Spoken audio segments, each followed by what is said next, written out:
നമസ്കാരം. ശുക്രൻ രാശി മാറുകയാണ്. ശുക്രൻ ഇപ്പോൾ ബുധൻ്റെ രാശിയായ മിഥുനം രാശിയിലാണ്. 2024 ജൂലൈ മാസം 7-ാം തീയതി വെളുപ്പിന് 4:31 ശുക്രൻ രാശി മാറി കർക്കടകം രാശിയിലേക്ക് എത്തുകയാണ്. ചന്ദ്രൻ്റെ രാശിയായിട്ടുള്ള കർക്കടകം രാശിയിലെ ശുക്രൻ്റെ സ്ഥിതി മൂലം ഏതൊക്കെ രാശിക്കാർക്കാണ് ഗുണഫലം ലഭിക്കുന്നത് എന്നാണ് ഇന്നത്തെ വീഡിയോയിൽ പറയുന്നത്. വൃശ്ചികക്കൂർ നക്ഷത്രങ്ങൾക്ക് ശുക്രൻ ഭാഗ്യസ്ഥാനമായ 9-ൽ കൂടിയും വ്യാഴം കേന്ദ്രസ്ഥാനമായ 7-ൽ കൂടിയും സഞ്ചരിക്കുന്നു. അതുകൊണ്ട് വൃശ്ചികക്കൂർ നക്ഷത്രങ്ങളായ വിശാഖം അവസാനത്തെ കാൽഭാഗം, അനിഴം, തൃക്കേട്ട എന്നീ നക്ഷത്രക്കാർക്ക് വളരെ അനുകൂല സമയമാണ്. ശുക്രൻ 9-ൽ കൂടി സഞ്ചരിക്കുന്നത് കൊണ്ട് ഇവർക്ക് എല്ലാവിധ സൗഭാഗ്യങ്ങളും അനുഭവിക്കാനുള്ള യോഗമുണ്ട്. ശുക്രൻ ആഡംബരത്തിൻ്റെയും ഭൗതിക സുഖ സൗകര്യങ്ങളുടെയും ഗ്രഹമാണ്. മാത്രമല്ല ഈ നക്ഷത്രക്കാരുടെ കേന്ദ്രസ്ഥാനമായ 7-ൽ കൂടിയാണ് വ്യാഴം സഞ്ചരിക്കുന്നത്. ഇത് രാജയോഗമാണ് സൂചിപ്പിക്കുന്നത്. കേന്ദ്രത്തിൽ കൂടി വ്യാഴം സഞ്ചരിക്കുന്നത് രാജയോഗമാണെന്നാണ് പറയുന്നത്. അപ്പോൾ ഈ രാജയോഗവും 9-ൽ ഭാഗ്യയോഗവും കൂടി ചേരുമ്പോൾ ഇവർ വളരെ സമ്പന്നരായിത്തീരും. ഇവർ എന്ത് തൊഴിലേർപ്പെട്ടാലും തുടക്കം മുതൽ തന്നെ ഇവർക്ക് ധാരാളം ധനം വന്നു ചേരും. ഈ കാലഘട്ടത്തിൽ അവർ അധികാര സ്ഥാനങ്ങളിലെത്തും. കിട്ടാക്കടമെന്ന് എഴുത്തള്ളിയിരുന്ന പണം ഇവർക്ക് തിരികെ കിട്ടും. സ്ഥാനമാനങ്ങൾ ഇവരെ തേടിയെത്തും. അധികാര സ്ഥാനങ്ങളിൽ ഇരുന്നു കൊണ്ട് ഇവർക്ക് കൂടുതൽ ബന്ധങ്ങൾ ഉണ്ടാക്കാനും അതുവഴി കൂടുതൽ ആനുകൂല്യങ്ങൾ ലഭിക്കാനുമുള്ള സാധ്യതയുണ്ട്. അങ്ങനെ വിവിധ മാർഗങ്ങളിൽ കൂടി ഇവർക്ക് പണം അവരുടെ കയ്യിലേക്ക് ഒഴുകിയെത്തും. റിയൽ എസ്റ്റേറ്റ് ബിസിനസ്സുകാർക്ക് ഇത് വളരെ ഗുണപ്രദമായ സമയമാണ്. പെട്ടെന്ന് തന്നെ വസ്തുക്കൾ വിൽക്കുവാനും വിചാരിച്ചതിനേക്കാൾ കൂടുതൽ തുകയ്ക്ക് വിൽക്കാനും സാധിക്കും. അതായത് ചുരുങ്ങിയ കാലം കൊണ്ട് തന്നെ ഇവർ ധനവാന്മാരായി തീരുവാനുള്ള എല്ലാ യോഗവും കാണുന്നുണ്ട്.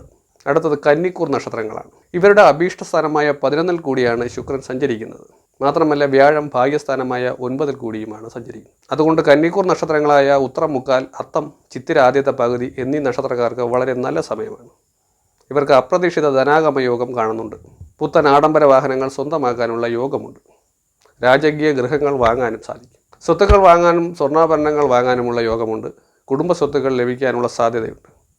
തൊഴിലിൽ നിന്നും വളരെ നല്ല വരുമാനം ഉണ്ടാകുന്നതാണ്. ദീർഘകാലമായി ആലോചിച്ചുകൊണ്ടിരുന്ന കാര്യം സഫലമാകും. കുടുംബത്ത് സമ്പത്തും സമാധാനവും ഉണ്ടാകും. സന്താനങ്ങൾക്കും വളരെ നല്ല സമയമാണ്. അവർക്ക് ജോലികൾ ലഭിക്കാനുള്ള സാധ്യതയുണ്ട്. വിവാഹങ്ങൾ നടക്കാനുള്ള സാധ്യതയും കാണുന്നുണ്ട്. ധനകാരകനായ വ്യാഴവും ഭൗതിക സുഖകാരനായ ശുക്രനും അനുഗ്രഹിക്കുന്നത് കൊണ്ട് ഇവർ സമ്പന്നരായിത്തീരും. അടുത്തത് കർക്കിടകക്കൂർ നക്ഷത്രങ്ങളാണ്. ഇവരുടെ ലഗ്നത്തിൽ ശുക്രനും അഭീഷ്ടസ്ഥാനമായ 11-ൽ കൂടി വ്യാഴവും സഞ്ചരിക്കുന്നു. ലഗ്നത്തിൽ നിൽക്കുന്ന ശുക്രൻ ഇവർക്ക് വളരെ നല്ല ഗുണാനുഭവങ്ങൾ നൽകും. മാത്രമല്ല 11-ൽ അഭീഷ്ടസ്ഥാനത്ത് നിൽക്കുന്ന വ്യാഴം ഇവരുടെ എല്ലാ ഇഷ്ടങ്ങളും എല്ലാ ആഗ്രഹങ്ങളും സാധിച്ചു കൊടുക്കും. അതുകൊണ്ട് കർക്കിടകക്കൂർ നക്ഷത്രങ്ങളായ പുണർതം അവസാനത്തെ കാൽഭാഗം, പൂയം, ആയില്യം എന്നീ നക്ഷത്രക്കാർക്ക് വളരെ നല്ല സമയമാണ്. ഇവർക്ക് ഭാര്യാധനവും പിതൃധനവും ലഭിക്കാനുള്ള സാധ്യതയുണ്ട്. കഴിഞ്ഞ കാലങ്ങളിൽ ഉണ്ടായിരുന്ന കടബാധ്യതകളൊക്കെ തീർന്നു കിട്ടും. തൊഴിൽ രംഗത്ത് തടസ്സങ്ങളൊക്കെ മാറുകയും തൊഴിലിൽ നിന്നും ധാരാളം പണം ലഭിക്കാനും സാധിക്കും. സഹോദരന്മാരും സുഹൃത്തുക്കളും സഹായിക്കും. മുടങ്ങിക്കിടന്ന ഗൃഹനിർമ്മാണം പുനരാരംഭിച്ച് പൂർത്തീകരിക്കാനുള്ള സാധ്യതയുണ്ട്. മെച്ചപ്പെട്ട ജോലിയിൽ പ്രവേശിക്കാനും കൂടുതൽ ധനം കിട്ടുന്ന ജോലിയിലേക്ക് പ്രവേശിക്കാനും സാധ്യതയുണ്ട്. അതുപോലെ തന്നെ ചിട്ടി നറുക്ക് കിട്ടുക, ലോട്ടറി ഭാഗ്യം എന്നിവ കിട്ടാനുള്ള സാധ്യതയും കാണുന്നുണ്ട്. അതുകൊണ്ട് ധാരാളം ധനം വന്നു ചേരാനുള്ള ഭാഗ്യം ഇവർക്ക് ലഭിക്കും.